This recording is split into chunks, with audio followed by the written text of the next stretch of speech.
자, 성경 봉독하겠습니다. 마가복음 2장 1절에서 5절 말씀입니다.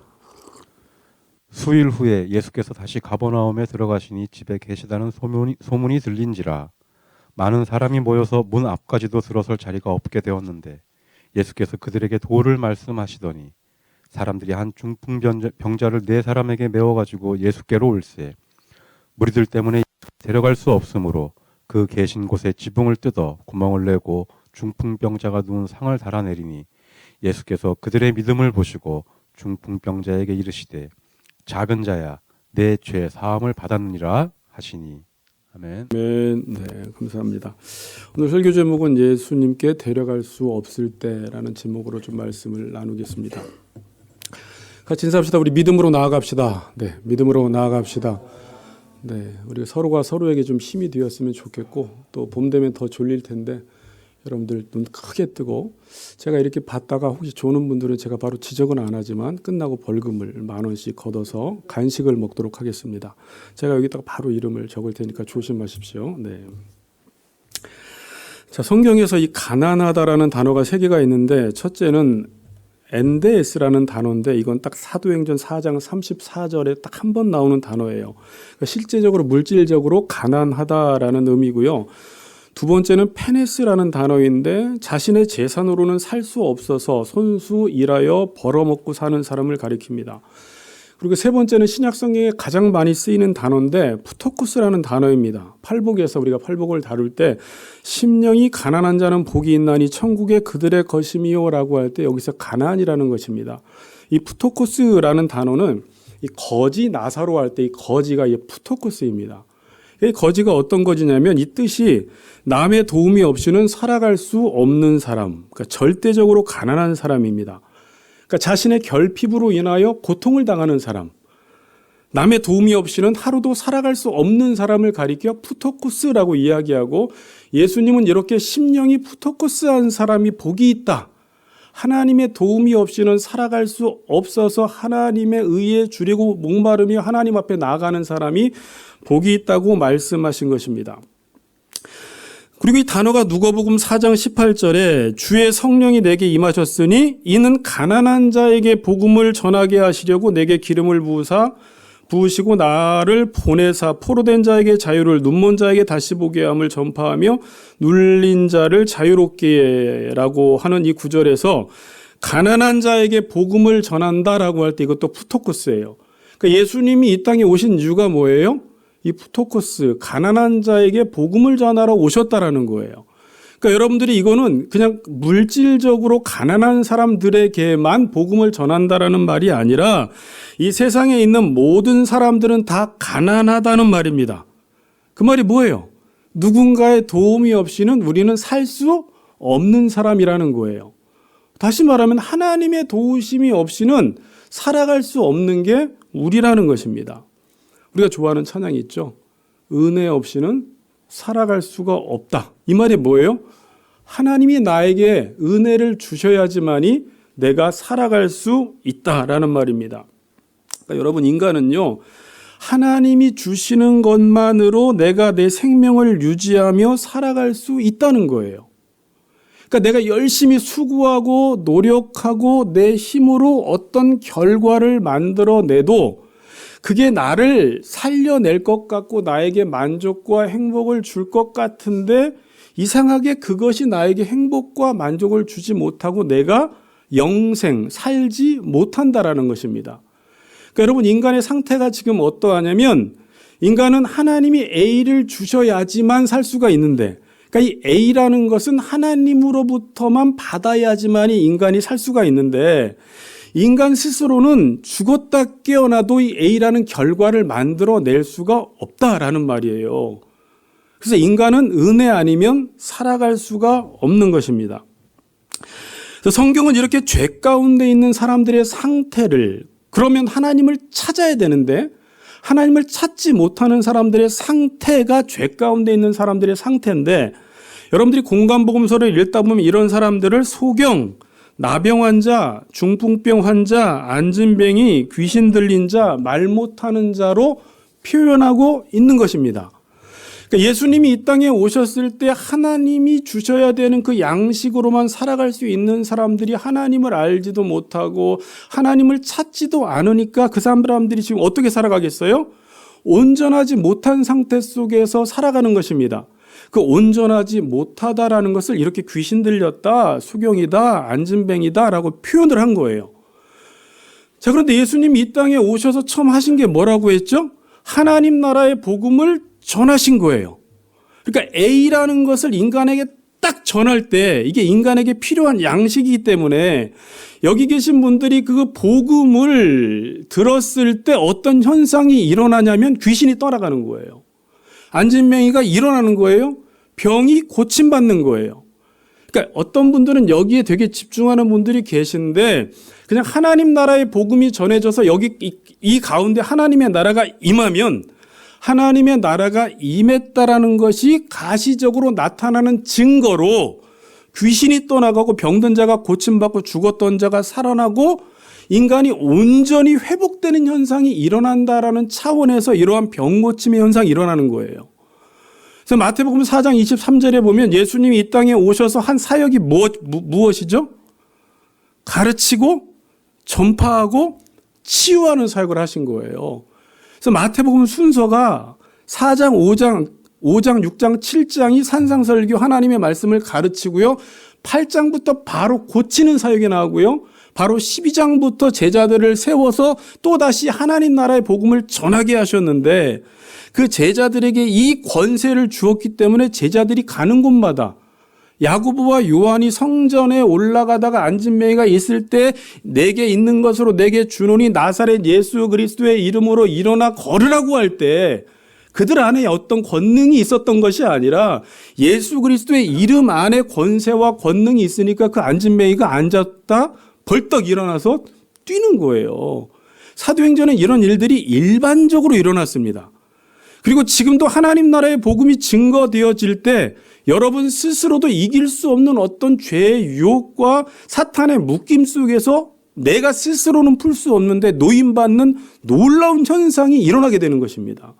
저는 오늘도 예배 시간에 그런 일들이 좀 일어나기를 원합니다.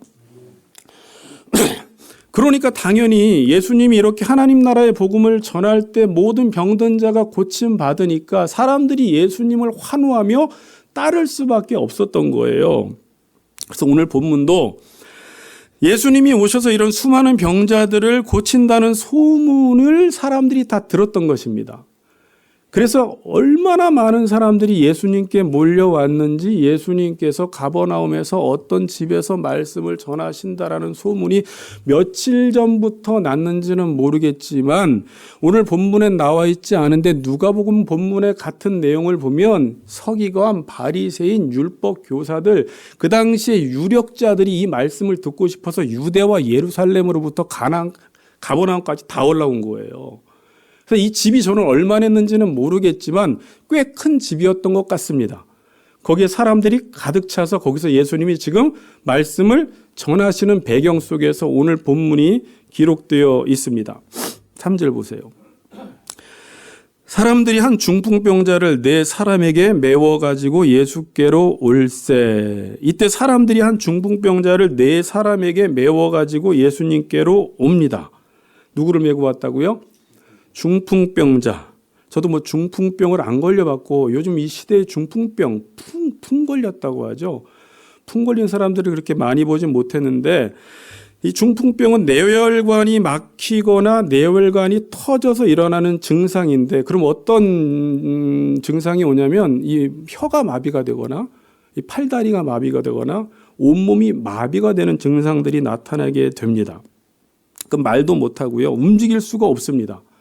그러니까 생명은 있고 의식은 있는데 움직일 수가 없는 것입니다. 그래서 살아있는데 말도 못하죠. 밥도 못 먹죠. 대소변도 다른 사람들의 도움을 받아야 합니다. 그러니까 아무것도 할 수 없는 무기력한 사람이에요. 무기력한 사람. 그러니까 사회적으로 볼 땐 죽은 사람이죠. 여러분 이러면 자신도 불편하고 실은 옆에 있는 사람들도 불편하게 만드는 거예요. 여러분 집안에 이런 중풍병자가 한 사람이 있다고 생각해 봐요. 온몸이 마비가 되어서 밥도 못 먹어요.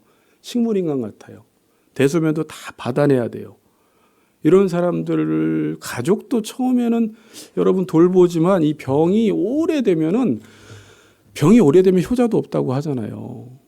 지인들도 떠나게 되고요. 처음에는 뭐 안타까운 마음으로 와서 기도도 해주고 병문안도 해주지만 병이 여러분 5년, 10년 되면요. 주변의 사람들이 다 떠나갑니다.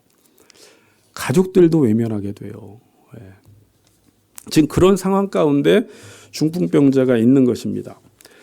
자, 여러분 만일 이 중풍병자가 예수님에 대한 소문을 들었다고 해도 그는 예수님께 갈 수 없는 사람이에요. 움직이고 싶어도 움직일 수가 없습니다. 왜? 근육이 마비되어서 갈 수가 없는 상황에 있습니다. 자, 그런데 오늘 본문은 예수께서 가버나움에 오셨다는 소문을 듣고 사람들이 그중에 4명의 지인들인데 보통 그냥 친구로 보고 있습니다. 이건 학자들도 정확하게 알 수가 없어요. 자, 본문 보세요. 3절에. 사람들이라고 하죠. 가족이 아닙니다. 가족이 있었지만 아마 이 중풍병자를 데리고 예수님께 갈 엄두가 안 났을지도 몰라요. 형제도 아닙니다. 그냥 사람들이 한 중풍병자를 4사람에게 메워가지고 예수께로 올세라고 지금 말씀하고 있습니다. 여러분, 근데 이건 상식적이지도 않고 일반적인 일이 아닙니다. 왜 그렇습니까? 너무나 힘들어요. 이 중풍병자를 예수님께로 데려가려면 엄청난 수고가 필요합니다. 자, 아까도 우리 병원에서 잠시 나눴지만 제가 그냥 다른 얘기하다가 이 부분이 생각나서 나눴지만 왜 사람들이 이 중풍병자를 예수님께 데리고 갔을까?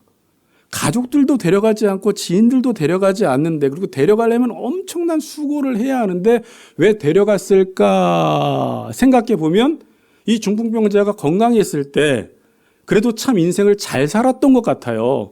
많은 사람들에게 도움도 주고 선행도 행해서 어쩌면 이 많은 사람들을 도운 삶을 살았기 때문에 이 중풍병자가 어려움을 당했을 때 그 사람들로부터 지금 도움을 받지 않았나라고 추측만 해볼 수가 있습니다. 자, 조금만 있으면 또 10,000원 내야 될 사람이 생길지 모르니까 조심하시기 바랍니다. 네. 아직까지는 없습니다. 아직까지는 없어요. 그러면 일반적으로 예수님이 가버나움에 오셨다는 소문이 들려도 예수님이 정말 모든 병을 다 고치신다라는 이 소문이 들려도 중풍병자가 있다라는 것을 알아도 그를 예수님께 데려갈 생각을 잘 하지 못해요. 수고가 너무나 많이 따라요, 여러분. 얻고 갈 수도 없어요. 제가 생각해 보니까 2명도 그를 데려갈 수가 없기 때문에 나중에 누가복음에 또 나와 있는데 어떻게 데려가요? 침상체 데리고 가요. 침상체 4명이 한 귀퉁 모퉁이를 들고 침상체 데리고 가야지만 데리고 갈 수 있는 사람입니다. 그 당시에 자동차도 없습니다. 119 구급차도 없어요.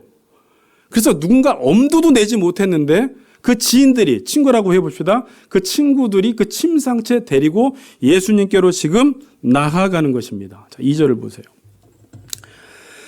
많은 사람이 모여서 이제 문 앞까지 들어설 자리가 없게 되었는데 예수께서 그들에게 도를 말씀하시더니 지금 중풍병자를 간신히 침상체에 데리고 예수님께로 나아갔는데 거리에 대해서는 나와 있지 않습니다.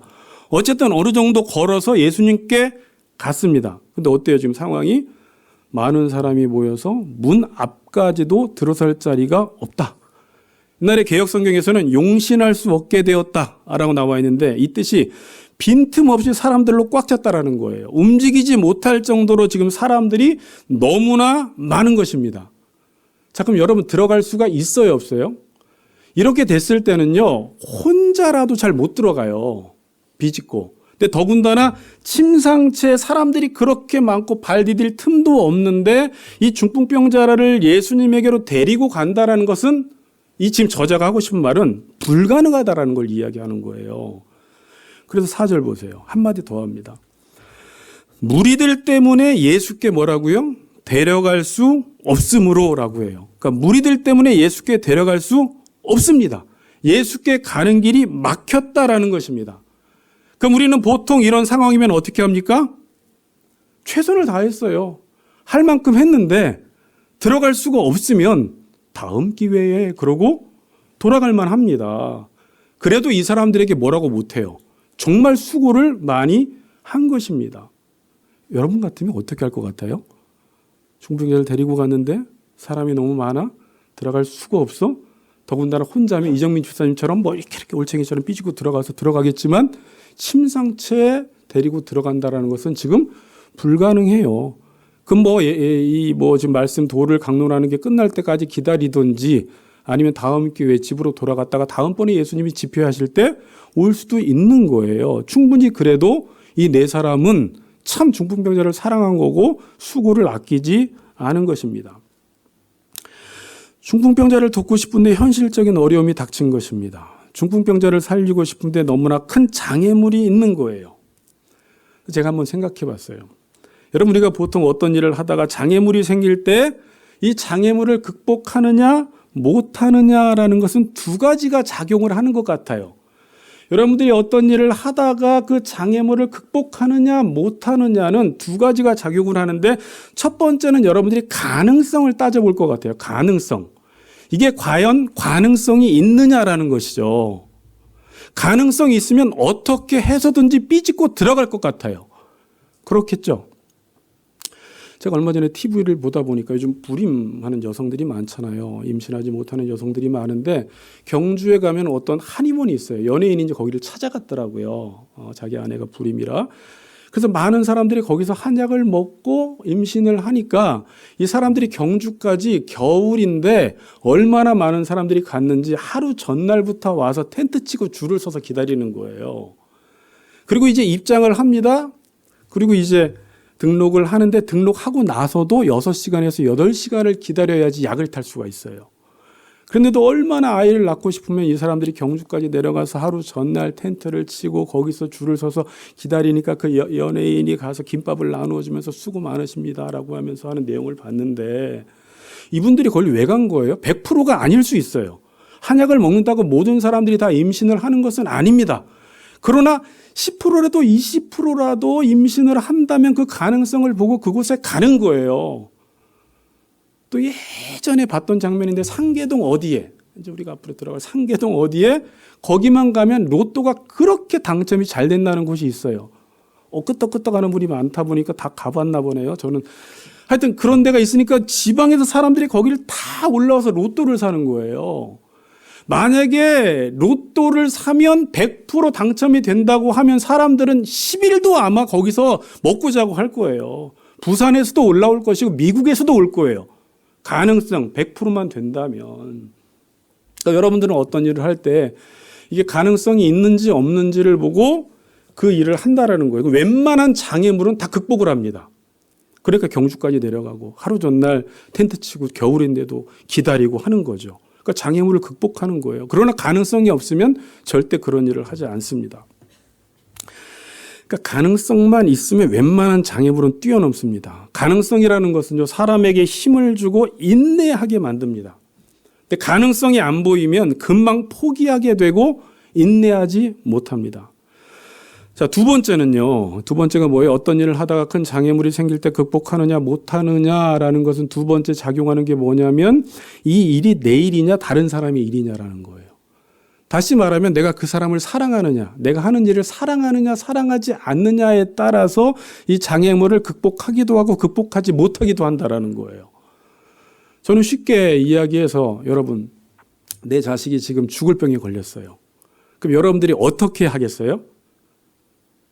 죽을 병에 걸렸으면은 무슨 수를 써서라도 고치려고 할 거예요. 가능성을 보고 내가 너무 사랑하기 때문에 수많은 장애물들이 있지만 뭐 부산에 가면 낫는다 그러면 부산 갈 거고 LA 가면 낫는다 LA 갈 거고 5억이 필요하다 그러면 집을 팔아서라도 고칠 거예요. 그러니까 내가 사랑하면요 웬만한 장애물들이 다 극복됩니다. 만약에 부모의 심장이 필요하다 그러면 심장까지 빼서라도 아이를 살릴 거예요. 그러니까 사람들은 장애물을 극복하느냐 못하느냐 가능성을 따져보고 내가 지금 그 사랑하느냐 사랑하지 않느냐에 따라서 간절함이 생기기도 하고 생기지 않기도 한다라는 것입니다. 자, 무리들 때문에 예수께 데려갈 수 없으므로 여러분 여기서 어떻게 해야 돼요? 웬만한 사람들은 여기서 접습니다. 접어버려요. 집으로 돌아갑니다. 자, 그런데 상상하지도 못하는 반전이 일어나는데 우리가 이 본문을 여러 번 읽었기 때문에 저는 여러 번 읽은 본문일수록 더 깊이 묵상을 해봐야 되고 그 시대로 들어가서 그 문화적 배경 속에서 한번 생각을 해봐야 되고 그들의 심정 가운데 들어가서 그들이 어떤 고민을 했을지를 우리가 생각해봐야 합니다. 자, 지금 2만 원을 지금 거두게 되었습니다. 2만 원. 자, 다음 주 간식을 많이 먹게 됐습니다. 자. 4절, 자, 크게 읽겠습니다. 4절 시작. 데려갈 수 없으므로 그 계신 곳에 지붕을 뜯어 구멍을 내고 중풍병자가 누운 상을 달아 내리니. 자, 보세요. 무리들 때문에 예수께 데려갈 수 없으므로 집으로 돌아갔더라가 아니라 그 계신 곳에 지붕을 뜯어 구멍을 내고 중풍병자가 누운 상을 달아 내렸다라고 합니다. 여러분, 집으로 들어가려면 어디로 들어가야 돼요? 문으로 들어가야 합니다. 문 외에는 들어갈 수 있다라고 사람들이 생각을 잘 안 해요. 기껏해야 생각하면 창문 정도, 뒷문 정도로 생각을 하지 지붕으로 가야 된다는 생각은 하지 않습니다.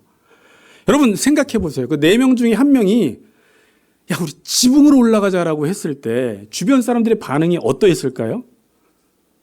야, 그건 아니지. 야, 지금 예수님이 강론을 하시고 이 안에 지금 서기관, 바리새인, 율법교사들까지 다 와 있는데 지붕으로 올라가서 지붕을 뚫었다가 그때 미칠 여파 파장이 어떠할지를 한번 생각한다면 그렇게까지 해선 들어갈 필요 없다라고 아마 이야기할 것 같아요. 그렇지 않겠어요?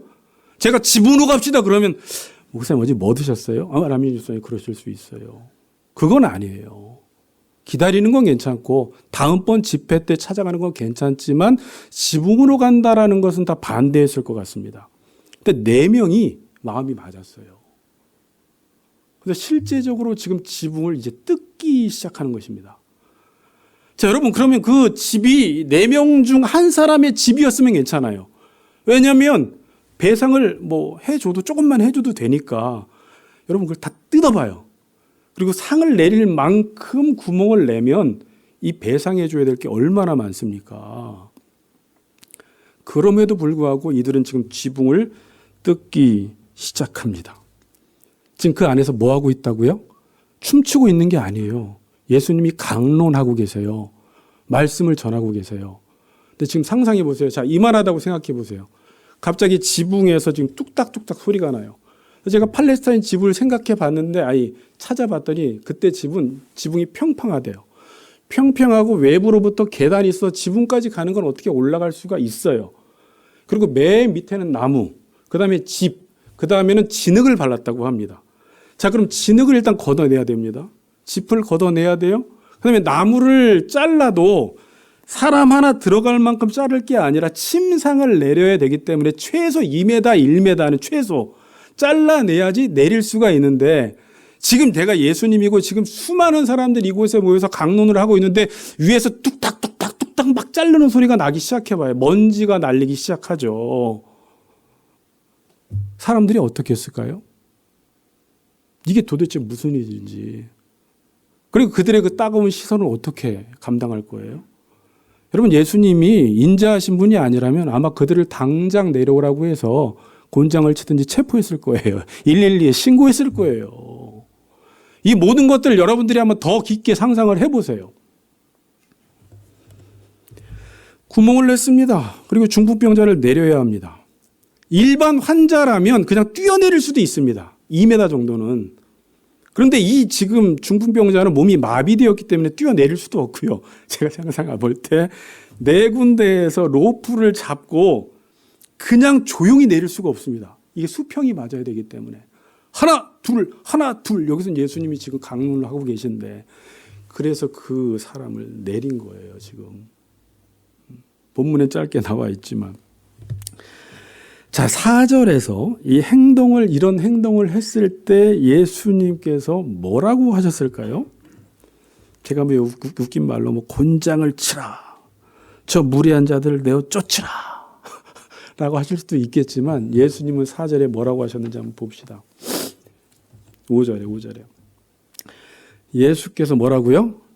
그들의 믿음을 보시고. 오늘 중요한 말이에요. 예수께서 그들의 믿음을 보시고 중풍병자에게 이르되 작은 자야 내 죄사함을 받았느니라. 예수께서 그들의 믿음을 보셨어요. 자, 그리고 본문은 좀 어려운 본문이기도 한데 죄사함을 받으라고 한 이후에 그 병자가 치유받습니다. 11절에서 이 몸이 마비된 병자가 자기의 침상을 들고 걸어나가 버립니다. 놀라운 일이 발생한 거예요. 물론 5절 뒤부터는 제가 오늘 본문으로 잡진 않았지만 여러분들이 7절인가 보면 이 죄사함의 권세는 누구에게만 있다고 생각을 했어요? 그 당시에? 당연히 하나님께만 있습니다. 근데 예수님이 지금 죄를 사해버린다고 하니까 이건 신성모독죄가 되는 것이고 이 신성모독죄 때문에 예수님이 나중에 십자가에 돌아가세요. 그러니까 예수님은 자신 안에 죄사함의 권세가 있다라는 것은 자신이 지금 하나님의 아들, 하나님이라는 것을 지금 나타내 보이시는 장면이거든요. 어쨌든 이 부분은 나중에 살펴보기로 하고 예수님이 이 중풍병자의 죄를 사하시고 그의 병도 고치셨다라는 것입니다. 그리고 그들의 믿음을 보신 거예요. 그러니까 지금 예수님은 그들이 행한 그 행동을 바라보면서 그 모든 행동들이 어떤 행위라는 거예요? 믿음의 행위라는 것입니다. 여러분, 일반 사람들은 어떤 일을 할 때 이것이 가능성이 있느냐 없느냐를 보고 그 일을 행합니다. 그리고 가능성이 있으면 장애물을 뛰어넘어요. 예전에 현대그룹을 창업한 정주영 회장이 가장 많이 한 이야기가 뭔지 여러분 아시죠? 명언. 여러 개 남아있잖아요. 그거 해봤어요. 그거 해봤어. 시련은 있어도 실패는 없다. 길이 없으면 길을 찾아라. 길을 찾아도 없으면 길을 닦아라. 그래서 그런 위대한 현대를 창업한 거예요. 이거 해봤냐라는 것이죠. 근데 지금은 그런 믿음을 이야기하는 게 아닙니다. 예수님이 한 지금 믿음은 뭐예요? 그들이 열심히 수고하고 애썼으니까 그것을 보시고 고쳐준 게 아니라 믿음은 뭐예요? 그 예수님만 만나면 예수님께서 이 중풍병자가 아무리 병세가 심해도 그분은 하나님이시고 그분은 전능하시고 말씀으로 이 세상을 창조하신 분이라는 사실을 믿었기 때문에 집 앞에까지 갔는데 사람들이 너무 많아 들어갈 수 없어도 어떤 가능성을 본 거예요?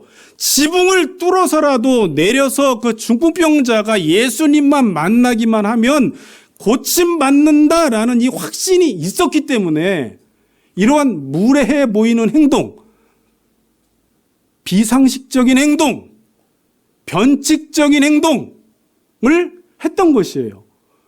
사람들은 그 행위를 바라보면서 그렇게까지는 할 필요가 없다라고 이야기했을 수도 있겠지만 예수님은 그들이 지붕을 뚫고 먼지를 휘날리며 소리를 내면서 사람들의 따가운 시선과 사람들이 비난을 했을 법한데도 불구하고 그들을 달아내려서 예수님께 내렸을 때 예수님은 그 어떤 것도 보시지 않고 그들 안에 있는 믿음을 보시면서 너희들의 믿음 때문에 이 중풍병자를 고쳐버리시는 거예요. 근데 이게 일반적인 내용은 아닙니다. 원래 구원이라는 것은 자신의 믿음으로 구원받는 거예요. 자, 그런데 이런 경우도 있어요. 중풍병자는 꿈쩍도 하지 못하는데 주변 사람들이 이 중풍병자가 구원받고 이 병이 고침받기를 간절히 원하는 마음으로 사랑하는 마음으로 두 번째는 예수님께만 나아가면 예수님께서 이 병을 고친다라는 믿음으로 나아갔을 때 그 친구들의 믿음을 모시고 이 중풍병자를 고쳐주신다라는 거예요. 구원을 시켜주신다는 것입니다.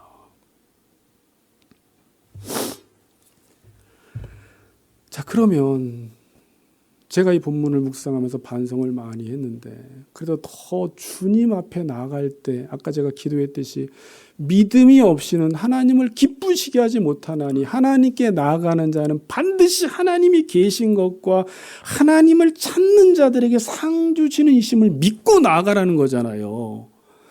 그런데 지금 우리 예수 믿는 사람들 가운데 문제들이 너무나 많아요. 아픔들도 많고 괴로움들도 많고 자녀 문제도 많고 재정 문제도 많고 많음에도 불구하고 우리는 어때요? 우리 안에 있는 가능성을 바라보고 안 된다고 하지만 우리는 하나님 아버지를 믿으면 누구의 가능성을 믿고 나아가야 돼요. 하나님의 가능성을 믿고 믿음으로 나아가라는 거예요. 그럼 하나님께서 그 믿음을 보시고 우리의 모든 어려움과 문제들과 괴로움들을 하나님이 고쳐주시고 치료해 주신다라고 오늘 본문은 우리에게 말씀하고 있는 거예요. 여러분 예수 믿고 얼마나 많은 이런 은혜의 경험들을 경험했습니까? 여러분들에게 그런 믿음이 있습니까? 오늘 예수님이 여러분들에게 오셔서 여러분들의 믿음을 보시고 뭐라고 할 것 같습니까? 참 믿음 없다 그랬어요. 예수님이 제자들을 맨날 보시면서 예수님 옆에 졸졸졸 따라다니면서 수많은 기적을 경험하고 그 바다를 잠잠케 하고 예수님이 귀신을 내어 쫓고 죽은 자를 나사로를 살리는 것들도 보면서 제자들은 예수님을 믿지 못하니까 네가 어찌하여 이렇게 믿음이 없느냐라고 이야기를 해요. 그렇게 예수님이 하나님 되심을 예수 그리스도가 육체를 입고 이 땅에 오셨지만 하나님이심을 요한복음을 통해서 계속 증명해 보이시는 표적 사건 7가지의 표적을 통해서 보여주셨는데도 예수님을 믿지를 못하는 거예요. 저희들도 요즘 저도 그런 생각이에요. 왜 이렇게 이 믿음이 죽었을까? 이 말세가 되면 믿음이 없다고 이야기를 하는데 기도를 하면서도 우리가 이번에 부부대회를 준비를 하면서도 우리 가정에 수많은 문제가 있음에도 불구하고 하나님께 나아가는데 믿음 없이 나아가고 어떤 사람은 나아가지도 않고 이 문제들을 하나님 아버지를 믿으면서도 기도 한번 해보지도 않고 자기 혼자 끙끙대며 이 문제를 풀어보려고 하지만 안 풀리거든요.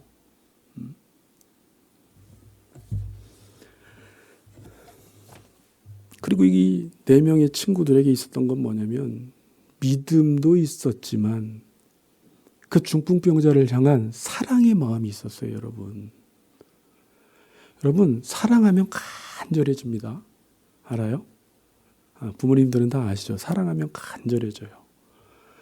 그리고 사랑하면요, 방법이 없어도 방법을 만들어냅니다. 다른 사람은 다 포기해도요, 부모는 포기하지 않습니다. 무슨 수를 써서라도 고치려고 하고 무슨 수를 써서라도 살려내려고 하는 게 부모예요. 근데 여러분 사랑하지 않으면요 다 핑계예요. 간절함도 없어요. 모든 게 장애물만 나타나면 이 장애물 때문에 안 한다는 거예요. 그럼 내 안에 2가지가 없는 거예요. 가능성도 믿지 않는 것이고 사랑하는 마음이 없구나라는 거예요. 근데 사랑하는 마음만 있으면 길을 만들어냅니다. 만약 내 자식이 중풍병자라면 그리고 예수님만 만나면 산다면 지붕 뚫는 거예요. 그러니까 저는 정주행 회장이 이거 해봤어? 라고 했는데 저는 이 질문을 해보면 좋을 것 같아요. 뭐 하다가 안 되면 지붕 뚫어봤어? 이렇게. 네? 지붕 뚫어봤어? 사람들은 다 문으로만 들어야 된다고 생각을 하는데 예수님을 만나기 위해서 지붕을 뚫는데 예수님은 그걸 무례하게 보질 않아요. 전혀. 네. 믿음을 보시고 라고 이야기를 하세요. 주님은 그 믿음을 너무 기뻐하세요. 사람들은 그러죠. 그렇게까지는 할 필요 없어. 집까지 뜯어가면서 구멍 뚫어서 내릴 필요는 없어 라고 하지만 주님은 그게 믿음으로 보이시는 거예요.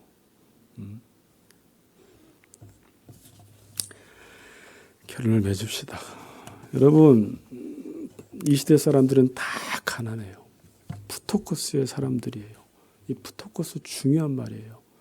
하나님의 은혜 없이는 사람들 살아갈 수 없어요.